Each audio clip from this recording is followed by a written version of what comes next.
નમસ્તે વિદ્યાર્થી મિત્રો, ગયા વિડીયોમાં આપણે સમાંતર શ્રેણીની વ્યાખ્યા, તેનું વ્યાપક સ્વરૂપ, પ્રથમ પદ અને સામાન્ય તફાવત તથા સમાંતર શ્રેણી છે કે નહીં તે ચકાસવું એ બધું જોઈ ગયા.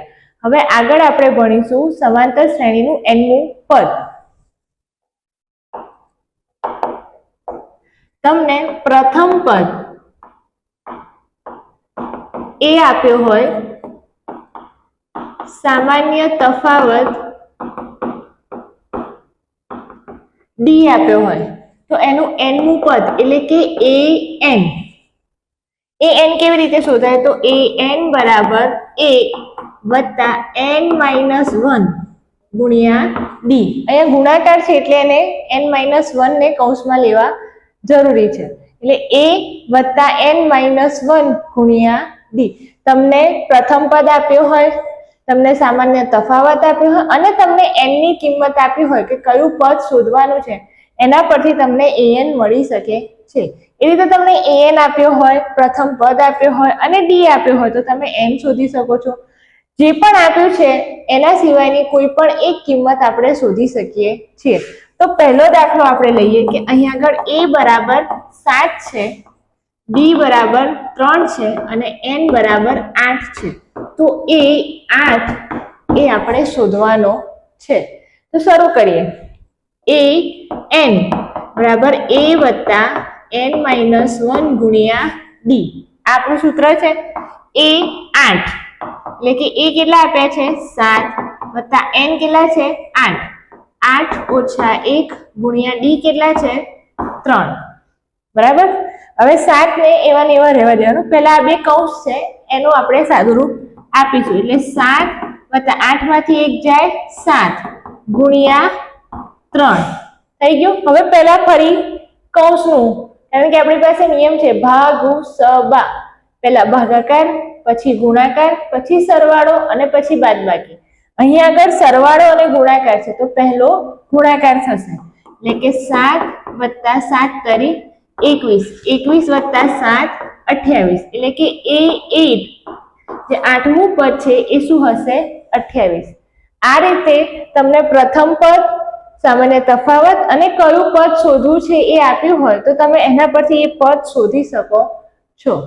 હવે આગળ બીજો દાખલો જોઈશું. સમાંતર શ્રેણી 3, 8, 13, 18 આગળ કન્ટિન્યુ છે નું કેટલામું પદ 78 થાય.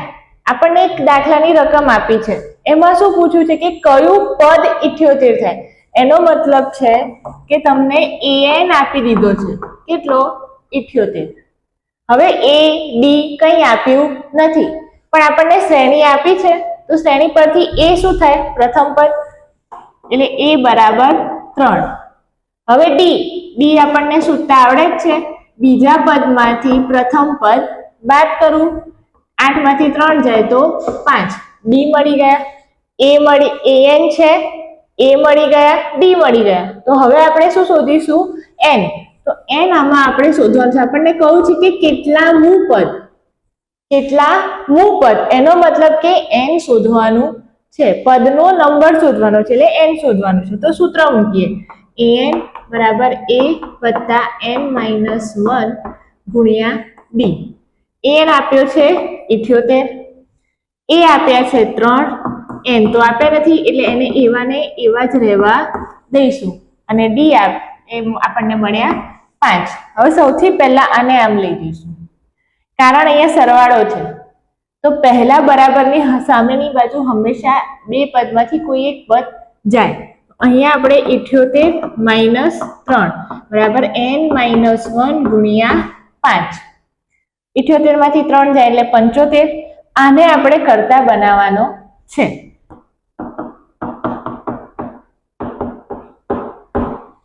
થઈ ગયું. હવે આને કરતા બનાવીએ એટલે આ ક્યાં જશે? છેદમાં. કેમ? ગુણાકારમાં છે, બરાબરની સામે જાય એટલે ભાગાકારમાં જાય. એટલે n માઇનસ 1 બરાબર 75 ભાગ્યા 5. હવે આ તો તમને આવડે જ છે. 15 પંચા 75 એટલે n માઇનસ 1 બરાબર તમને શું મળ્યું? 15. પણ અહીંયા આગળ આપણે શોધવાનું શું છે? n માઇનસ 1 શોધવાનું નથી. એટલે n શું થઈ જશે? તો n બરાબર 15 વત્તા 1 એટલે કે n બરાબર 16. બરાબર છે. અહીંયા આગળ તમે કૌંસ છૂટો પાડશો 5n - 5, પછી એની ગણતરી કરશો તો પણ જવાબ આ જ આવશે. પણ એમાં થોડું અઘરું થઈ જશે, થોડું લાંબુ થઈ જશે. અઘરું નહીં થાય, લાંબુ થઈ જશે. એના કરતા n - 1 ને આખા એવા રહેવા દેવાના અને છેલ્લે વત્તા 1 કરીને તમને જવાબ મળી જશે. બને ત્યાં સુધી આ રીત વાપરવાનો પ્રયત્ન કરવો. ના ખબર પડે તો તમને પેલી રીત ફાવે તો એ પણ વાપરી શકો છો, કોઈ પ્રશ્ન નથી. આટલું સમજાઈ ગયું હશે તમને. તો વિદ્યાર્થી મિત્રો, હવે આગળનો દાખલો જોઈશું. સમાંતર શ્રેણીનું 11મું પદ 38 અને 16મું પદ 73 હોય તો 31મું પદ શોધો. અહીંયા તમને કોઈ શ્રેણી આપી નથી, તમને ફક્ત બે પદની કિંમત આપી છે, બે પદની સંખ્યા અને એની કિંમત આપી છે. તો આપણે લખીએ 11મું પદ એટલે a11 એ શું થાય? a વત્તા n - 1 ગુણ્યા d. a અને d ની કિંમત પણ આપણને આપી નથી તો એને એવા ને એવા રહેવા દેવાના, એમાં કોઈ જ વાંધો છે નહીં. એ 11 ની કિંમત શું આપી છે? 38. એ એવા ને એવા n - 1 એટલે કે 11 - 1 d એટલે 38 બરાબર a વત્તા 10 d. આ તમારું એક સમીકરણ તૈયાર થઈ ગયું. એ રીતે 16મું પદ આપ્યું છે a વત્તા n - 1 ગુણ્યા d. 16મું પદ કેટલા આપે છે? 73. 73 બરાબર a વત્તા 16 - 1 ગુણ્યા d. 73 બરાબર a વત્તા 15 d. આ તમારું બીજું સમીકરણ આવી ગયું. હવે તમે ત્રીજા પાઠમાં વિચલ સુરેખ સમીકરણમાં ભણી ગયા કે લોપની રીત, જે સરખું હોય એનો લોપ થાય. a અને a સરખા દેખાય છે, આમાં પણ એ છે, આમાં પણ એ છે, એને કોઈ સહગુણક છે નહીં તો એનો લોપ કરી શકાય છે. બરાબર. તો આપણે અહીંયા આગળ લખીએ કે સમીકરણ 1 અને 2 ની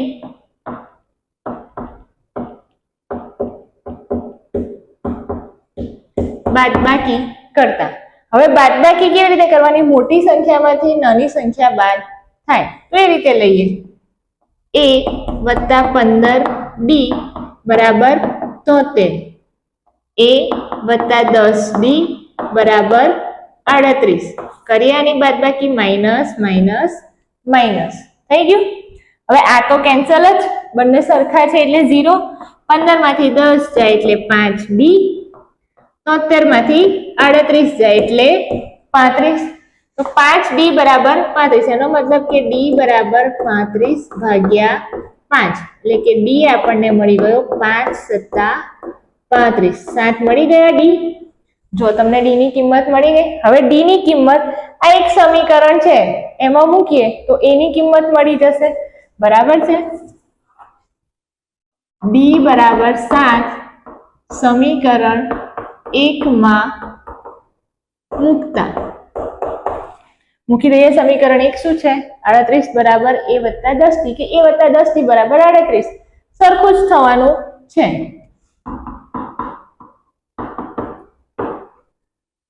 a વત્તા 10 d ની કિંમત કેટલી છે?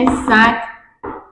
10 સત્તા 70 એટલે a વત્તા 70 બરાબર 38. હવે એ શોધવા હોય તો એને કરતા બનાવવા પડે.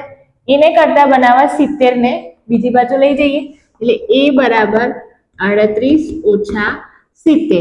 હવે સ્વાભાવિક છે કે નાનામાંથી મોટું બાદ થાય નહીં, પણ આપણી પાસે છે મોટી સંખ્યાની નિશાની આગળ લગાવી દેવાની. એટલે આમાંથી આ બાદ કરીએ તો કેટલા વધશે? તો કે 32. પણ કેવા? તો કે માઇનસ. કેમ? 70 મોટી સંખ્યા છે અને મોટી સંખ્યાની આગળ બાદબાકીનું ચિહ્ન છે એટલે જવાબ માઇનસમાં આવે. અહીંયા આપણને a મળી ગયો. હવે શું શોધવાનું કહ્યું છે? 31મું પદ શોધો. આપણી પાસે કઈ નતું, બે પદ આપ્યા હતા. એ બે પદ પરથી આપણે d શોધ્યો, d પછી a શોધ્યો. તો હવે આપણે શોધીશું a 31. બરાબર છે. a 31 શું થશે? તો કે a વત્તા 31 માઇનસ 1 ગુણ્યા d. બરાબર છે. a 31. એ કેટલા આયા? તો કે -32. 31 માંથી 1 જાય એટલે કે 30 ગુણ્યા ડી કેટલા આયા 7 થઈ ગયું. હવે 3 સત્તા 21 આપણને ખબર જ છે, તો -32 વત્તા 21 ને પાછળ એક 0, કેમ અહીં આગળ 30 છે, 3 નથી, બરાબર, 0 છે એટલે એને ડાયરેક્ટ ઉમેરી દેવાનું. 3 સત્તા 21 એટલે 30 સત્તા 210. હવે 210 માંથી 32 ની બાદબાકી કરશો એટલે તમને મળશે 178. આ તમારો જવાબ. અને અહીં આગળ દાખલો થયો પૂરો. ફરી એકવાર સમજી લઈએ. શું આપ્યું છે કે 11મું પદ 38 છે, 16મું પદ 73 છે, તો એના પરથી 31મું પદ શોધવાનું છે. તો પહેલા જે આપ્યું છે એનો ઉપયોગ કરે કે ભાઈ 11મું પદ 38 છે, તો એના પરથી આપણને પહેલું સમીકરણ મળ્યું a + 10b = 38. પછી 16મું પદ 73 છે, એના પરથી આપણને બીજું સમીકરણ મળી ગયું. હવે ત્રીજા ચેપ્ટરમાં આપણે લોપની રીત ભણ્યા, એનો ઉપયોગ કરીને આપણને d ની કિંમત મળી. d પરથી પછી એક સમીકરણમાં કિંમત મૂકતા a ની કિંમત મળી. હવે a મળી ગયા, b મળી ગયા. તમારે કયું પદ શોધવાનું છે એ n પણ આપેલો છે, તો એ પદ શોધી જવાય. થઈ ગયું. આ રીતે તમે આવી રીતના આપેલા દાખલા શોધી શકો છો. તો હવે આગળનો દાખલો જોઈએ. સમાંતર શ્રેણી 3, 15, 27, 39 નું કયું પદ 54 માં પદ કરતા 132 વધુ હશે? એટલે કે જે 54મું પદ છે એમાં 132 ઉમેરીએ તો એ પદ આ શ્રેણીમાં કયા નંબરનું હશે એવું શોધવાનું છે. અહીં આપણને આપ્યું શું છે? એક તો શ્રેણી આપી છે, તે 54મું પદ શોધવું પડશે, કારણ કે એમાં 132 ઉમેરીશું તો આપણને મળશે ને કે કયા નંબરનું એ પદ છે કે જેમાં 132 ઉમેર્યા 54મા પદમાં તો એ પદ મળે છે.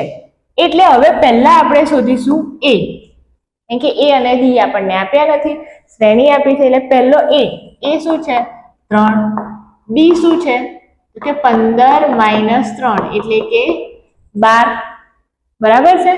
હવે સૌથી પ્રથમ આપણે શોધીશું a 54, કારણ કે 54મા પદમાં 132 ઉમેરવાના છે એટલે પહેલા એ 54 શોધી લઈએ. તો એ થશે a + 54 - 1 ગુણ્યા d. એ કેટલા છે? 3. 54 માંથી 1 જાય એટલે 53 ગુણ્યા d કેટલા છે? 12. 53 ગુણ્યા 12 કરીએ. 3 × 1 = 3, 5 × 5, 3 × 2 = 6, 5 × 2 = 10, 6, 3 અને 6. શું આવ્યો જવાબ?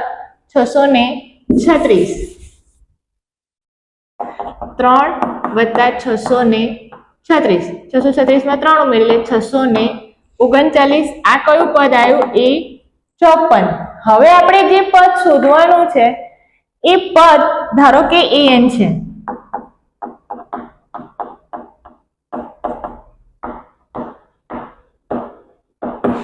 બરાબર. જો an હોય તો an ની કિંમત શું થાય? તો કે 54. a 54 + 132. બરાબર છે. એ an ની કિંમત શું થાય? એ 54મા પદમાં 132 ઉમેરવાથી આપણને an વાળી કિંમત જે છે એનું n શોધવાની છે. તો એ 54 કેટલા આવ્યા? 639 + 132. 9 ને 2 = 11. અહીં આપણને જવાબ શું મળ્યો? an કેટલા છે? 771. બરાબર છે.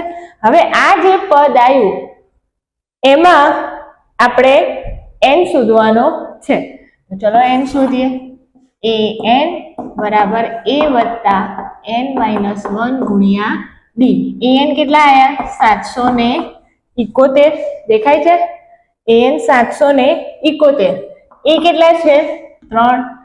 n તો આપણે શોધવાના છે. બરાબર. અને d કેટલા છે આપણી પાસે? 12. ફરી પેલાની જેમ આને આમ લઈશું.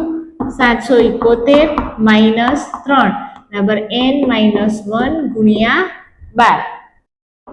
n - 1 ગુણ્યા 12. બરાબર. હવે આ જે 768 બરાબર આ આવ્યું એમાં આપણે આને કરતા બનાવવાનો છે, એટલે કે n - 1 = 768 ભાગ્યા 12 કરવા જ પડશે ને, બીજો કોઈ ઓપ્શન છે નહીં. આપણે ભાગાકાર લઈશું, કારણ કે અહીંયા ગુણાકારમાં છે એટલે ભાગાકારમાં. 12 × 72 ભાગાકાર કરશો એટલે 12 × 72, 4 વધશે, 12 ચોક 48 એટલે કે n-1 બરાબર 64 મળ્યા. હવે જે 64 છે એ તો n-1 બરાબર, એટલે n શું થશે? 64 + 1 એટલે કે n બરાબર 65. તો જે 65મું પદ છે એ 54માં પદ કરતા 132 વધારે હશે. ખબર પડી? તમારે તાળો મેળવવો હોય તો 771 - 132 કરીશું એટલે આપણને 639 મળી જશે. એ તો દેખાય જ છે, અહીંથી થઈ જશે. આ રીતે આજના આપણે આટલા દાખલા જોયા છે. ફરી આવતા વિડીયોમાં તમને કોઈ પ્રશ્ન હોય તો એ જણાવજો, આપણે એ દાખલા લઈશું.